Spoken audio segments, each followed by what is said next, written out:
اگر کوئی شخص اپنی انفرادی نماز پڑھ چکا اور اس کے بعد جماعت کھڑی ہو جائے تو کیا وہ شخص جماعت کے ساتھ شامل ہو سکتا ہے یا نہیں ہو سکتا؟ تو اس کا جواب یہ ہے کہ اگر وہ اپنی نماز پہلے پڑھ چکا ہو اور اس کے بعد جماعت کھڑی ہو تو پھر دو صورتیں بنتی، یا تو وہ ظہر اور عشاء کی نماز ہوگی تو ان کے اندر تو وہ شامل ہو سکتا ہے کہ وہ وہاں جماعت کے ساتھ شامل ہو، نفل کی نیت سے تو اسے نفل کا ثواب مل جائے گا، جماعت میں شمولیت کا ثواب مل جائے گا، اگرچہ فرض وہ اپنے پہلے ادا کر چکا ہے۔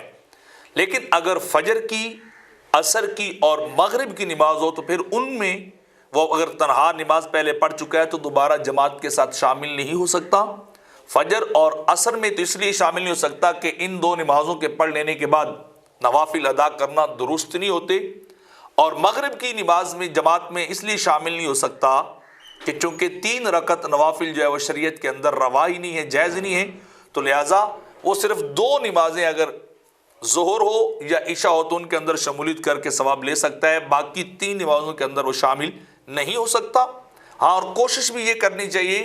کہ وہ جگہ اگر ایسی ہو جہاں اگر جماعت نہ ہوتی ہو، پہلے سے ایک فکس ٹائم کی جماعت نہ ہوتی ہو تو پھر تو شامل ہو جانا چاہیے، لیکن اگر وہاں پہلے سے امام صاحب کا، مؤذن صاحب کا وہاں تعین ہے اور وہ پرماننٹلی پابندی کے ساتھ نماز اور جماعت کرواتے ہیں، جماعت ہوتی ہے، تو وہاں پھر اس کو شامل نہیں ہونا چاہیے۔ علمی اور مسائل شریعہ پر مشتمل ویڈیوز اور خطابات حاصل کرنے کے لیے ہمارے چینل پرو مظفر فرید کو سبسکرائب کریں۔